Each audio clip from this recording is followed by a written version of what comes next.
大家好，我是猫盾，今天我们来聊准备发疯的 SP 司马懿。SP 司马懿有两个羁绊，分别是以护盾为主的钟会羁绊和以神兵灵宠为主的张春华羁绊。今天我们只会讲钟会羁绊，最后也会对张春华羁绊的用途做一个总结。SP 司马懿的怒弓是攻击前排，并且会附带自身总护盾值 20% 的真伤。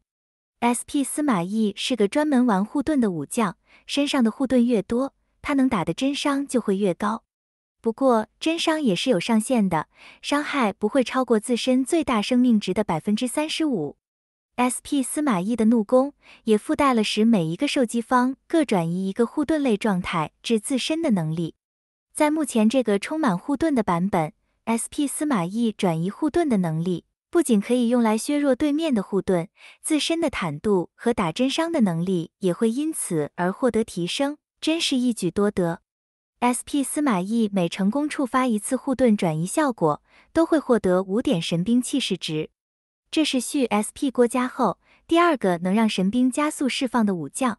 若命中的是没有护盾的武将， SP 司马懿则会恢复1点龙魂值。龙魂值对 SP 司马懿是非常重要的，因为它是关龙魂技的伤害和全队的减伤。SP 司马懿的龙魂技是比较特别的，只需要1点龙魂值就可以释放。不过龙魂技每场战斗只能释放1次，而且还不能在首回合内释放。作为补偿， SP 司马懿会获得免疫眩晕和撞飞的效果。免疫撞飞本来是用来防攻孙赞的，但因为台服攻孙赞专武没出，所以暂时也派不上用场。不过能免疫眩晕却是一个不小的优势，毕竟在3幻里，眩晕才是最常见的控制。SP 司马懿的龙魂技会在第2回合才能释放，龙魂技会攻击全体，并附带必定命中的效果。释放技能时，自身每拥有1点龙魂值，则附带 20% 最终增伤。同时，己方每存活一个防御型武将，龙魂技就会附带 30% 最终暴击率和 50% 的暴击伤害。每存活一个辅助型武将，龙魂技会附带 35% 是防御。由于防御型和辅助型武将的数量将会直接影响 SP 司马懿的输出，所以基本上以 SP 司马懿为主的队伍都会由这2种类型的武将所组成。作为一场战斗只能释放1次龙魂技的代价， SP 司马懿龙魂技的攻击系数也会比常规的龙魂技更高。一般打全体的龙魂技，攻击系数都只有 126%。郭嘉、张飞、刘备、吕布、貂蝉的龙魂技全都是这个数值，但 SP 司马的龙魂技攻击系数却是 252%。这个攻击系数甚至已经超过了单体怒弓的 240%， 相等于是对敌方全队都打了1次单体怒弓。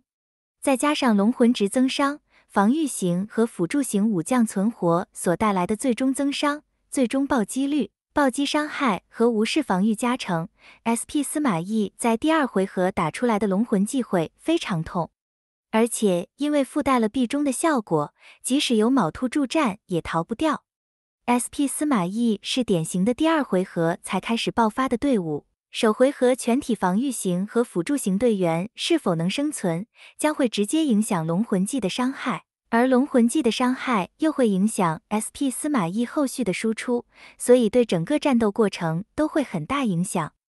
龙魂技的最高单次伤害会被作为种被记录起来，这里的最高单次伤害指的就是敌方6个武将里被打出伤害最高的那个数值。所以如果你的队伍培养不均，里面有一个特别弱的，那么种的伤害记录值就会特别高。这是在新区普遍上还没有能力将全部武将都均养时比较容易会发生的事情。在释放龙魂技后， SP 司马懿会获得3层可持续至战斗结束、不可驱散的御灵。御灵会在每次 SP 司马懿受到全体攻击时，消耗1层对攻击来源随机发动1次全恶或天罚进行反击。全恶会造成总记录值 100% 的真实伤害，并且此伤害还可以享受到反弹伤害增加属性的加成，让真伤变得更痛。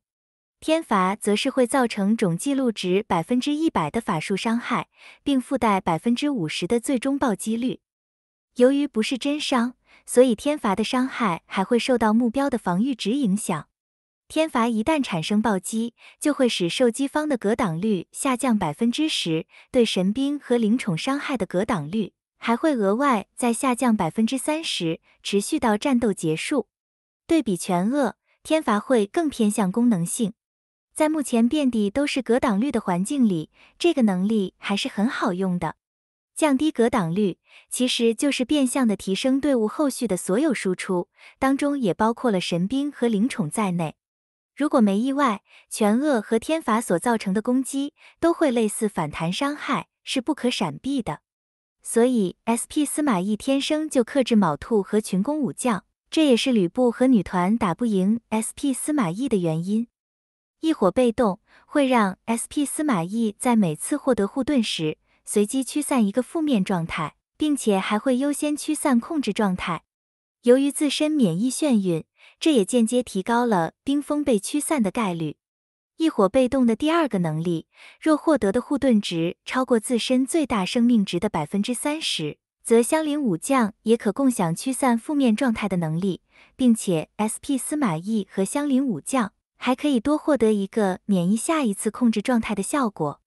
所以 SP 司马懿是有一定的抵抗控制能力的。三火被动会在每回合结束后使种的记录值增加100%，并为己方全体武将施加30%最大生命值的护盾，持续一回合。种的伤害会随着回合数而越来越高，这也是女团怎么也耗不过 SP 司马懿的原因。每回合结束所获得的护盾，也刚好可以激活异火被动的驱散负面效果能力。SP 司马懿通常都占1号位，这样他就可以在清除控制效果后马上行动，借此达到一个假免控的效果。三火被动还给了己方武将释放被动技能时不会受到反伤的能力，而且还可以使被动技能享受到反弹伤害增加属性，50%的伤害结果加成，这里又是一个增伤。SP 司马懿受到群攻后所反击的全恶或天罚都属于被动技能，因此也可以享受到不被反伤和增伤的效果。SP 司马懿的输出就是这样一层一层的叠加上去的。另外特别害怕反伤的马超也是此技能的受益者之一。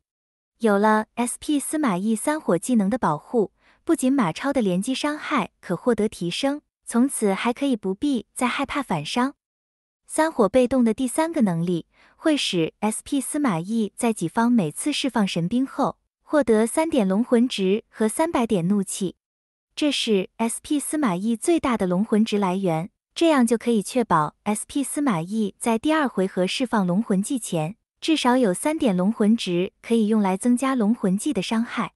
三火被动的第4个能力，释放龙魂技后，己方每次释放神兵造成伤害时，也会附带总记录值100%的真实伤害，这就相等于每次神兵伤害都附带了一个龙魂技伤害。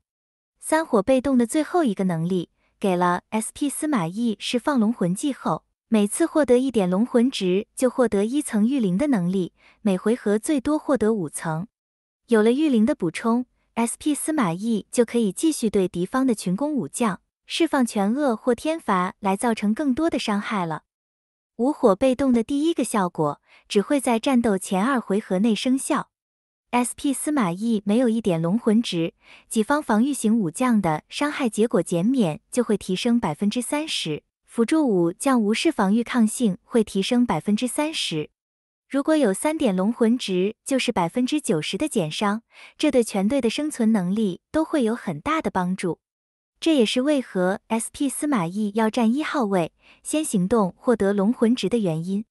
被动的第2个能力会在 SP 司马懿释放龙魂技后，使己方防御型武将攻击时，伤害结果增加和最终暴击率提升15%，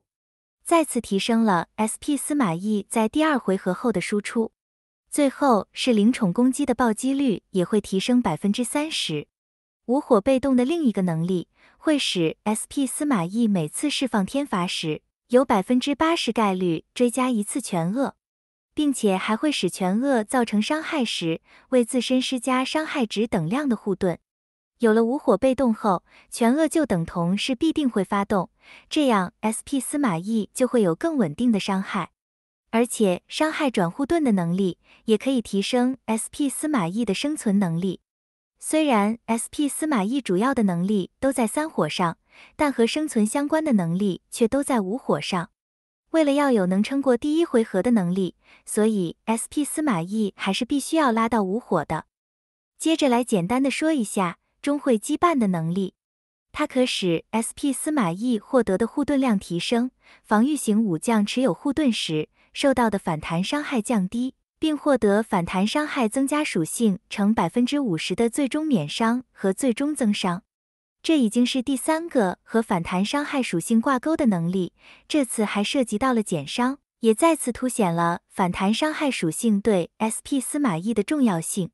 最后一个效果，当敌方普攻怒攻造成的反弹伤害少过最大生命值 50%， 最终暴击率会下降 140%， 同时司马懿也会对其追加1次真伤。数值是自身总护盾量的 15%， 但不超过最大生命值 20%。若此时 SP 司马懿的总护盾量大于自身最大生命值，反击的真伤还会变成对全体。这个能力对 SP 司马懿也很重要，因为它的其中一个弱点就是只会对群攻武将反击。有了这项技能，就可以增加司马懿出手的机会。钟会羁绊一般都是老区在使用，新区玩家则偏向使用张春华羁绊。因为新区血量薄，所以以神兵和灵宠输出为主的张春华羁绊会更加强势。最后来说说 SP 司马懿的抽取建议。张春华羁绊的 SP 司马懿是 PVE 之神，无论是刷分、魔窟还是山河都非常强力，以后的 PVE 基本都离不开它了。至于 SP 司马懿在 PVP 的表现，可能就会有点不太乐观了。主要的原因有几个，第一是台服的护盾本来就比陆服少，这对总护盾量会有少许影响，但不致命。